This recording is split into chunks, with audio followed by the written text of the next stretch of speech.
시간 우리에게 주시는 하나님의 말씀은 마태복음 1장 18절에서 25절까지의 말씀입니다. 마태복음 1장 18절에서 25절까지의 말씀입니다. 하나님의 말씀을 경청하십시오.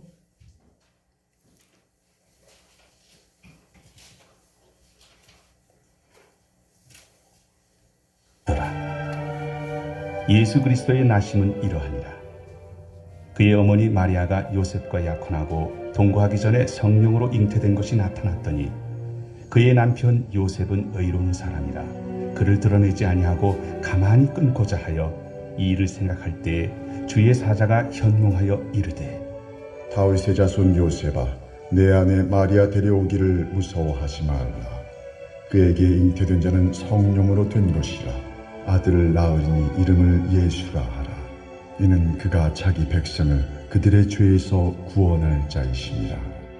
이 모든 일이 된 것은 주께서 선지자로 하신 말씀을 이루려 하심이니 이르시되 보라, 처녀가 잉태하여 아들을 낳을 것이요 그의 이름은 임마누엘이라 하리라. 이를 번역한즉 하나님이 우리와 함께 계시다 함이라. 요셉이 잠에서 깨어 일어나 주의 사자의 분부대로 행하여 그의 아내를 데려왔으나 아들을 낳기까지 동침하지 아니하더니 나음의 이름을 예수라 하니라. 아멘. 이 말씀을 통하여 우리에게 은혜 베푸시기 원합니다. 아멘. 오늘은 대림절 네 번째 주일입니다. 이제 돌아오는 수요일이 성탄절이죠. 주님의 태어나시던 해의 그때의 모습은 어땠을까? 마태복음은 주님의 탄생 이야기를 기록하면서 맨 처음에 아브라함과 다윗의 자손 예수 그리스도의 계보다라는 말로 시작을 합니다. 아브라함과 다윗은 저와 여러분들도 잘 알고 있는 사람들이죠. 아브라함 믿음의 조상이라고 불려졌고, 다윗 이스라엘을 부강하게 만들었던 나라 왕이었다는 것 정도는 우리가 알고 있습니다. 그러나 그것 말고도 이스라엘 사람들이 기대하는 아브라함과 다윗에게는 다른 개념이 하나 있었는데, 그게 뭐냐면 아브라함을 통해서 하나님께서 믿음의 자손을 허락하시겠다라고 하는 메시지를 주셨어요. 그 아브라함은 하늘의 별과 같이 땅의 모래알같이 많은 자손을 얻게 될 것이라는 예언을 받았던 인물입니다. 그리고 이스라엘의 정체성, 하나님의 택하신 백성이라는 개념의 출발이 어디서부터 이루어졌냐면 아브라함에게서부터 이루어졌습니다. 그래서 그들에게 아브라함은 민족의 정체성과 연관되어져 있습니다. 그리고 다윗은 하나님께서 이스라엘의 초대 왕으로 사울을 세우셨는데, 사울을 패하시고 다윗, 목동 출신이었던 다윗을 기름 부으셔서 그에게 왕위를 이어가게 하셨습니다. 그런데 그 다윗에게 주셨던 메시지 중에 이런 말씀이 있었어요. 내가 너의 왕위를 견고하게 하고 내 나라를 부강하게 할 것이다 라는 말씀을 주셨어요. 그래서 다윗의 후손 중에서, 아브라함의 정체성을 가진 믿음의 사람들 중에서 다윗의 정체성을 가진 왕이 될 자가 태어날 거라는 기대감을 가지고 있었고, 바로 그 사람이 메시아, 하나님의 자녀, 우리를 구원할 이스라엘의 강력한 왕이 될 것이라는 기대를 가지고 있었습니다. 그래서 마태복음은 예수님의 태어나심에 대한 이야기를 그 아브라함과 다윗의 자손으로 계보를 쭉 펼쳐 보입니다. 성경에서 이 계보를, 족보를 보여주는 거에는 두 가지 의미를 가지고 있습니다. 그가 이스라엘의 혈통을 지닌 자라고 하는 이야기와, 또 하나는 시간 속에, 역사 속에 계셨던 분이다라는 것을 의미합니다. 예수님은 인간이 만들어낸 상상의 동화와 같은 이야기가 아니라 실제로 실존했던 역사적 인물이라는 사실을 보여주는 것이 족보예요. 그리고 그 역사적 인물이 우리가 기대했던 아브라함의 자손이고 다윗의 후손이다라는 그 느낌을 갖게 해줍니다. 그런데 그 이야기를 끝내고 나서 18절서부터 오늘 읽은 25절까지의 말씀은 약간 동화 같은 이야기를 주셨어요. 그게 뭐냐면, 예수님이 마리아에게 성령으로 잉태되었는데, 요셉의 눈에, 그의 약혼자였던 요셉의 눈에 마리아가 임신했다는 것 자체는 굉장한 수치였어요. 여러분, 어떤 이유를 갖다 대든 그가 임신했다는 것 자체로 요셉은 마리아를 신뢰할 수 없는 여인, 그때 당시 율법에 의하면 돌로 쳐서 죽여야만 되는 여인에 불과했습니다. 그런데 마리아가 행실이 아주 안 좋은 사람이었다면 그런 생각을 할 수도 있겠지만 요셉이 아는 마리아는 그렇게 행실이 나쁜 사람은 아니었을 것 같아요. 그냥 이거는 편견과 같은 것일 수 있지만 마리아는 굉장히 요조숙녀가 아니었을까, 이렇게 정숙한 여인이 아니었을까라는 생각을 합니다. 그래서 그를 죽는 일까지 발생해서 율법을 통해서 그를 죽이는 일까지 감당하고 싶지 않았던 요셉이 가만히 끊고 잤어요. 가만히 소문내지 않고 약혼은 없었던 걸로 치부하려고 했는데 그날 밤에 꿈에 주의 사자가 나타나서 오늘의 말씀을 해줬다는 것입니다. 근데 주의 사자가 하는 말이 이럽니다. 다윗의 자손 요셉아, 네 아내 마리아 데려오기를 무서워하지 말라. 그에게 잉태된 자는 성령으로 된 것이다. 여러분, 이거 말을 이해하기가 굉장히 어려워요. 여러분, 구약을 읽으면서 구약에서 성령이라는 단어가 쉽게 발견되던가요? 여러분, 구약에는요 성령이란 말이 잘 안 나와요. 아예 안 나오는 건 아니지만 거의 찾아보기 힘들어요. 그러니까 성령이라는 말 자체가 이스라엘 민족에게 익숙한 언어가 아니었습니다.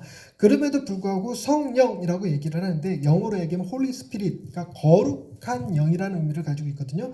거룩한 영이라고 얘기하면 그때 당시에는 우리가 얘기하는 하나님, 예수님, 성령님의 이렇게 삼위일체적 개념이 아니라 그냥 하나님을 뜻하는 또 다른 표현 정도로 이해를 했습니다.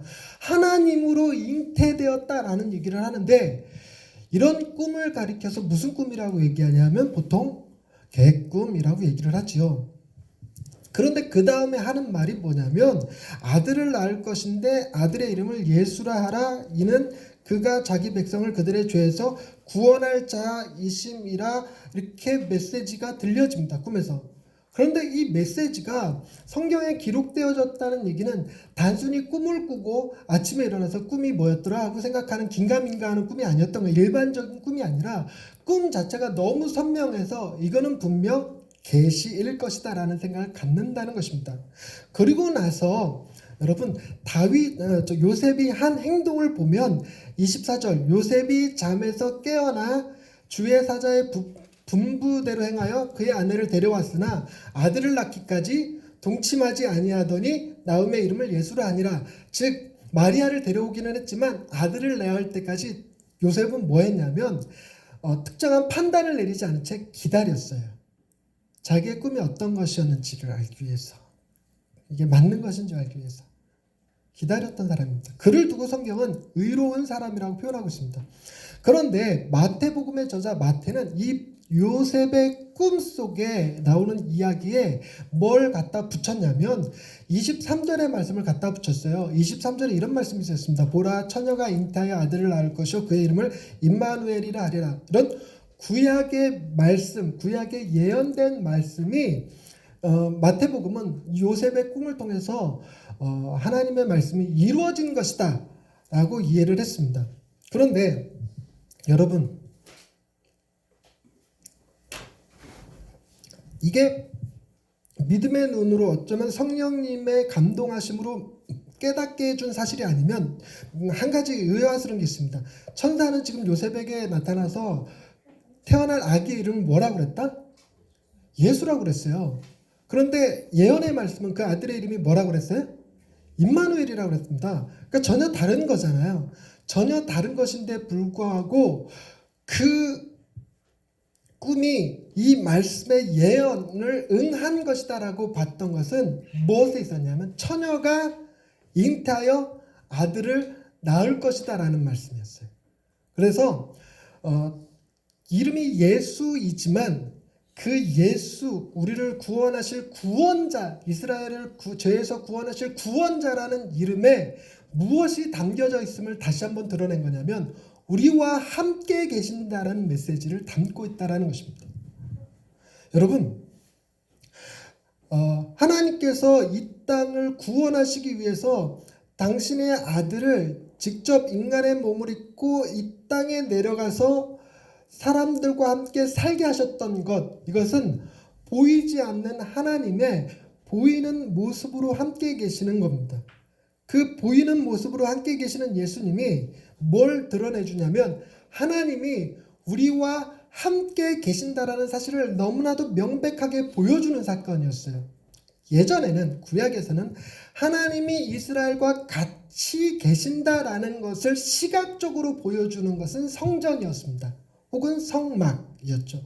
이스라엘이 출애굽해서 광야에서 헤맬 때에는 구름 기둥과 불 기둥도 하나님의 임재를 드러내 보이는 하나의 장치 같은 거였지만, 그들이 일평생 우리는 하나님의 자손이고 하나님의 백성이고 하나님 우리와 함께 계시다는 사실을 성전을 통해서 보았는데, 여러분 늘 보던 거면 금세 그 의미가 퇴색되어 버리는 약간 그런 경향이 있습니다. 그래서 이스라엘 백성들이 하나님이 우리와 함께 계신다는 사실을 성막을 통해서, 성전을 통해서 늘 확인하고 있었음에도 불구하고 자꾸만 하나님을 배제하고 우상 숭배하고 세상의 힘을 빌리고 세상의 방식을 취하고 하는 일들이 많이 벌어졌어요. 그래서 오늘 읽었던 본문 말씀, 보라 처녀가 잉타의 아들을 낳을 것이다 라고 하는 이 메시지가 어떤 상황에서 주어졌던 거냐면, 이스라엘이 남과 북으로 갈라져서 살던 시절이 있었습니다. 다윗이 솔로몬을 낳고 그 솔로몬이 행한 정책이 뭔가 잘못해서 그 아들의 때에 가서는 민족이 갈라져 갖고 북이스라엘과 남유다로 나눠져서 살았습니다. 그런데 북이스라엘은 하나님을 떠나버렸던 사람들이었고 남유다만 하나님의 신앙을 지켰던 사람들이었어요. 그런데 이스라엘이라고 하는 나라가 지중해가 있고 팔레스타인 지역이 있으면 그 가운데 이제 요단강이 흐르는 데가 있는데, 요단강 주변으로 국가가 세워진 게 이스라엘이거든요. 여러분의 상식을 한번 물어봅시다. 요단강 밑에도 강이 하나 긴 게 흐르는데 무슨 강일까요? 나일강. 나일강이 워낙 긴 강이니까 인류 문명의 발상지 중에 하나가 나일강이에요. 그래서 나일강에서는 언제나 강대국이 있었어요. 이집트라는 나라는 굉장한 강대국이었고, 이 요단강 위에 북쪽에도 큰 강이 두 개가 이렇게 지루가 만나서 흐르는 강이 있습니다. 유프라데스 강과 티그리스 강이 이렇게 만나서 흐르는 강이 있습니다. 여기에는 무슨 문명이 발달하냐면 메소포타미아 문명이 발달을 해요. 메소포타미아 문명이 발달해서 그쪽의 나라가 세워지면 대부분 강대한 나라들이 세워집니다. 그래서 밑에 이집트라는 나라와 위에 메소포타미아 문명을 바탕으로 세워지는 나라가 마지막에 크게 전쟁하는 일이 있을 건데, 그게 인류의 종말이라고 얘기하는 아마겟돈이라고 불려지는 전쟁이었어요. 그러니까 그만큼 두 나라가 강대했는데, 밑에선 이집트는 그나마 통일된 국가로 늘 존재했지만 위에는 강이 두 지류가 만나서 하나로 흐르다 보니까 이게 자꾸 사람들이 부족을 이루면서 서로 싸우고 그러면서 강대국이 잘 못됐다가, 아하스라는 왕이 남유다를 다스리고 있을 때, 이사야라고 하는 선지자가 남유다에서 활동하고 있을 때 위에 아주 강대국이 하나 나타난 거예요. 아수르라고 하는 나라가 일어나갖고 주변 국가들을 싹 정리해서 메소포타미아 문명의 거대한 국가 하나를 형성했어요. 여러분, 이런 아수르라는 문명이 나타나면, 아수르라고 하는 거대 나라가 나타나면 그 다음은 누가 죽을 차례예요? 이집트까지 계속 내려오면서 위에 아람이라는 국가가 있었고, 아람 나라 치고 북이스라엘 치고 남유다 치고 이렇게 내려오겠죠. 그러다 보니까 아수르라는 나라가 일어나서 주변 국가들을 다 점령해갖고 힘이 강대해지니까 아람 나라 왕 르신과 북이스라엘 왕 베가라는 사람이 뭔가 대안이 필요하다. 그래서 우리가 연합해서 아수르에 맞서자, 이런 생각을 합니다. 그러니까 이건 굉장히 잘한 거겠죠. 그러면서 남유다한테 니들도 껴줄게. 우리 세 개 나라가 힘을 합치면 아수르 막아낼 수 있어. 그러니까 우리 세계 연합군을 만들자 그랬더니 아하스가 가만히 머리를 굴려보니까 세 개 나라가 힘을 합친다 하더라도 아수르를 못 이길 것 같은 거예요. 그래서 아하스는 뭐라고 판단했냐면, 자기는 아하스는 아수르에게 붙어버려요. 아수르랑 한 편을 먹겠다. 차라리 대항하느니 조공을 바치는 나라가 되겠다. 이렇게 생각을 합니다. 그랬더니 아람 왕 르신과 북이스라엘 베가는 생각해 봅시다. 북쪽에서 아수르가 치고 내려오는 걸 막으려는데, 이건 막는 사이 아수르랑 동맹을 맺은 남유다가 밑에서 쳐버리면 죽는 거거든요. 그러니까 북이스라엘과 아람 왕은 아수르를 대항하기 위해서는 반드시 뭐부터 해결했어야 되냐면 남유다부터 해결했어야 했어요. 그래갖고 아수르가 쳐들어오기도 전에 이 연합군이 남유다로 쳐들어옵니다. 그 상황에서 아하스는 아수르에게 도움을 요청하죠. 그거를 하나님이 가만히 위에서 보시다가 너무 어이가 없는 거예요. 남유다는 하나님을 믿는 백성이었어요. 하나님이 만왕의 왕이라고 생각하고 믿었던 사람들인데 아하스는 이런 문제가 발생했을 때 하나님에게 묻지 않았어요. 하나님보다 더 강한 존재가 누구로 보였냐면 아수르로 보였던 거예요. 그것을 보고 하나님의 사람 이사야가 그때 당시 분명히 있었는데도 불구하고 이사야에게 조언을 구하거나 하나님께 기도하거나 하나님의 뜻을 구하거나 하는 거룩한 행동, 믿음의 행동 같은 건 전혀 보이지 않습니다.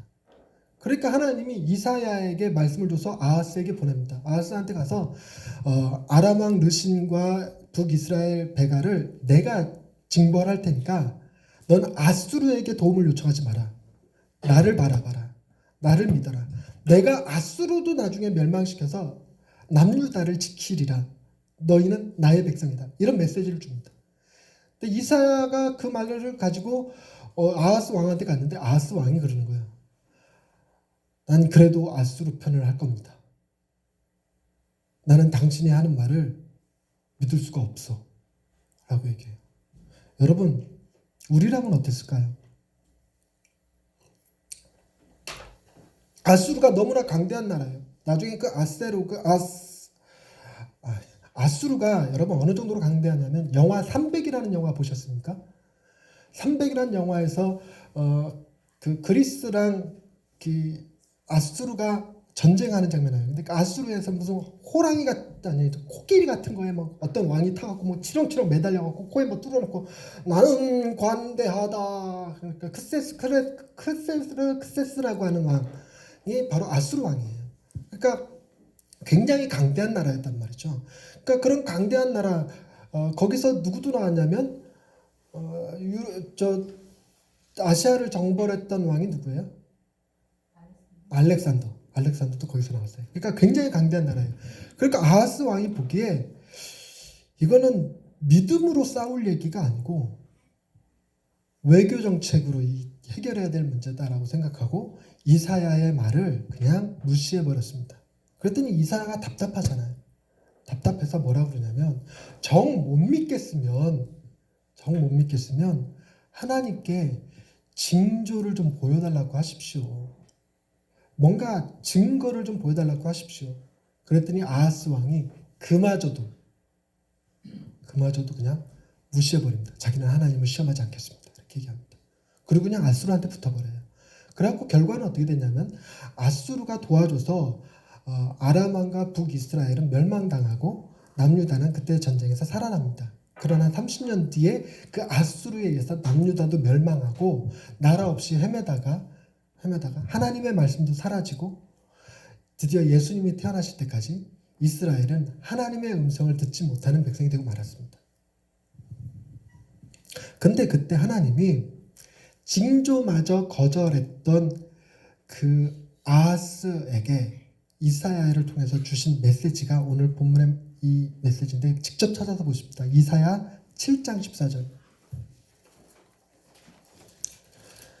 이사야 7장 14절입니다.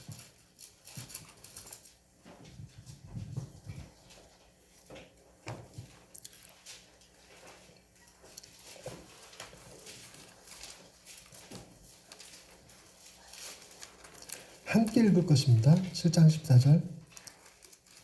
다 같이 읽겠습니다. 시작. 그러므로 주께서 친히 징조를 너희에게 주실 것이라. 보라, 처녀가 잉태하여 아들을 낳을 것이요 그의 이름을 임마누엘이라 하리라. 여러분, 오늘 설교 제목은 친히 베푸신 은혜입니다. 여러분, 이 메시지는요 아하스 왕이 하나님 앞에 매달려서 받았던 기도의 응답이 아니었습니다. 그는 하나님께서 도와주시겠다고 하는 것마저 거절하고 아수르에 붙어버렸던 인물이었어요. 그렇게 하나님의 도우심을 거절했던 그 이스라엘의 하나님은 외면하신 게 아니라 징조를 구하지도 않는 아하스에게 친히 징조를 베풀어 주셔서 처녀가 잉태하여 아들을 낳을 것인데 그 아들의 이름을 임마누엘이라 하리라. 달리 얘기하면 내가 너희와 영원히 함께 있을 것이다 라는 메시지를 줍니다. 여러분 생각해 보십시다. 이 메시지를 아하스가 거절했음에도 불구하고 하나님은 친히 징조를 베풀어서 이 메시지를 줬는데, 이 메시지가 실제로 응답되어지기는 굉장히 시간이 흘러서 요셉이 그의 아내 마리아랑 결혼하는 때까지 긴 시간이 흘러서 이루어집니다. 긴 시간이 흘러서 이루어졌는데, 이 일이 이루어지기 전에 아하스 왕의 정책에 의해서 아수르에게 노예가 되어서 나라를 빼앗기고 방황하던 사람들 중엔 이사야가 전해주었던 이 메시지, 그래서 기록되어져 있는 이사야 말씀에 기록되어져 있는 이 말을 믿고 기다리는 사람이 있었다는 것입니다. 전부는 아니었을 거예요. 대표적인 사람으로는 아기 예수가 태어나서 성전에 이렇게 데리고 들어갔을 때 그 성전 안에서 예수를 축복했던 두 명의 사람이 있었습니다. 스가랴랑 여선지자 이름 생각이 안 나네. 두 사람이 있었어요. 이스라엘의 구원을 기다리던 두 명의 사람이 있었습니다. 그 사람들이 대표적인 예가 되겠고, 그런데 생각해 보십시다. 이스라엘이 아수르에 멸망하고 포로로 끌려갔습니다. 그 시기에 하나님은 그들과 함께 계신 겁니까? 아닌 겁니까?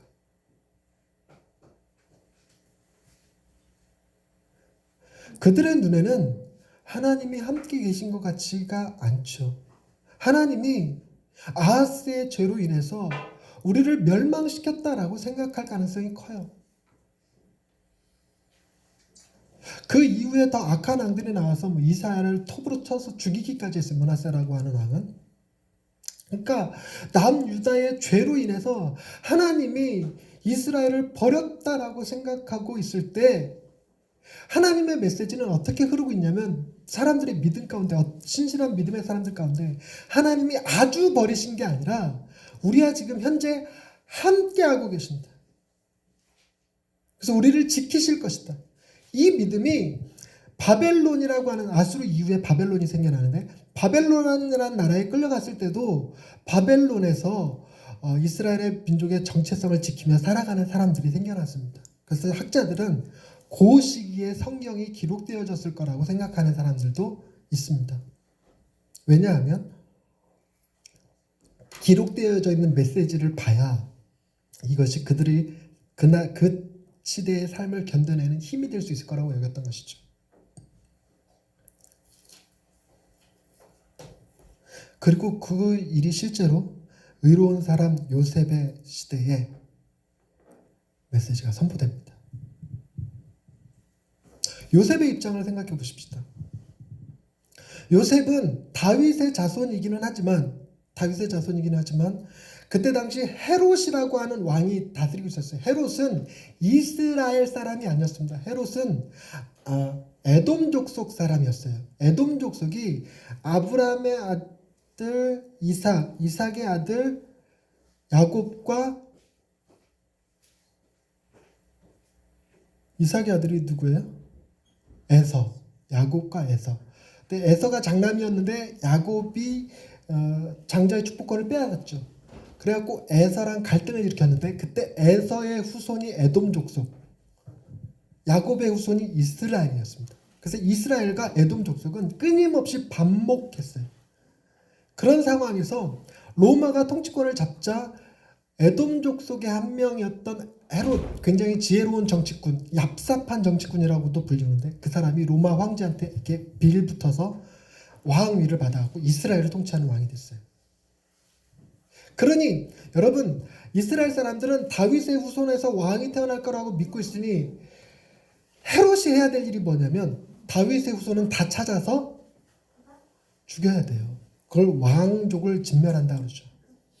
왕족을. 그것 때문에 요셉은 숨어 살았습니다. 나사렛이라는 동네에서 숨어 살았지만, 하나님은 숨어 지냈던 요셉을 기억하셨습니다. 그 약속을 기억하셔서 바로 그 다윗의 가문에서, 요셉에게서 예수가 태어나게 하신 것이죠. 여러분, 아하스 때로부터 요셉이 숨어 살던 이 시기까지 하나님은 그들을 결코 떠난 것이 아니었습니다. 항상 지켜보고 계셨습니다. 지켜보고 계셨고, 또 하나 그들을 구원하시기 위해서 아들 예수님을 보내셨어요. 이 예언의 메시지가 아하스 왕 때에 주어졌던 메시지라고 생각하실 수 있으시죠? 자, 그럼 여러분이 이제 답을 한번 해보십시다. 하나님께서 아기 예수를 이 땅에 보내신 것은 이스라엘 사람들의 기도 때문이었을까요? 아니었습니다. 당시에 바리새파라고 하는 기독교 종파가 있었고, 에세네파라는 종파가 있었고, 사두개인이라고 하는 종파가 있었고, 각자 하나님을 예배하고 하나님을 신실하게 믿는다는 사람들이 있었지만, 그들은 실제로 믿음보다 눈에 보이는 권력, 로마를 더 의지했습니다. 아하스 왕이랑 별로 다를 게 없었죠. 아무도 기도하지 않았고 아무도 기대하지 않았어요. 그래서 아기 예수가 태어나는 것은 당시에 동방 박사들이 헤롯에게 갔다가 예수님한테 가는 바람에 온 이스라엘을 두려움 가운데 떨게 하는 공포의 소식이었습니다. 헤롯이 미쳐 날뛰겠구나 하는. 실제로 그 일은 2살 이하의 어린아이들이 죽는 일로 드러났죠. 그러나 하나님은 아무도 기도하지 않아도, 아무도 하나님께 도움을 구하지 않아도 친히 은혜를 베풀고 계십니다. 그리고 우리와 함께 계시겠다라는 약속을 눈에 보이는 사람 예수 그리스도로 보여주셨습니다. 그리고 그 신앙과 믿음을 가지고 오늘날 우리도 그 예수 그리스도를 바라보며 신앙생활하고 있는 것입니다. 여러분, 우리도 아하스처럼 하나님이 아니라 세상이 더 강해 보일 때가 있습니다. 우리도 믿음으로 하나님께 기도하는 것보다 돈 많은 사람 찾아가서 도움을 청하는 것이 더 쉬울 수 있습니다. 심지어 기도하는 목적이, 며칠 전에 이 얘기 듣고 제가 황당했는데, 통성기도를 왜 하냐면, 통성기도를 하면 하나님 들으라고 통성기도를 하는 게 아니라 그 주변에 있는 사람들이 들으라고 통성기도를 하는 거라고 우기는 사람을 한 명을 만났어요. 기자더라고요. 기자. 그래서 자기도 어느 교회 목사님이 통성으로 기도하시는데 차가 없다고 차를 달라고 기도하시길래 자기가 차를 사드렸다는 거예요. 그러니까 기도는 통성으로 해야 된대. 뭔 소리야 그게.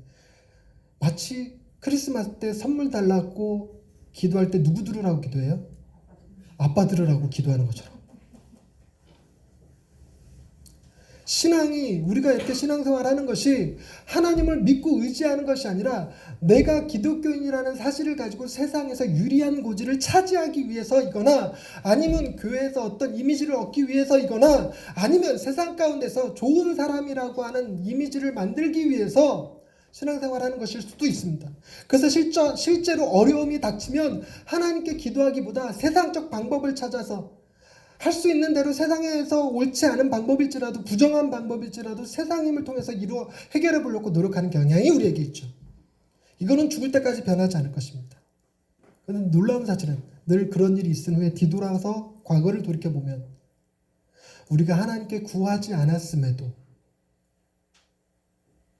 하나님이 친히 은혜를 베푸셔서 그 시기를 견디게 하시고 그 시기를 이겨내게 하시고 또 믿음이 성장하는 계기로 만들어 주셨음을 기억하실 수 있으시겠죠. 여러분, 예수 그리스도, 그분은 우리가 구해서 얻은 분이 아닙니다.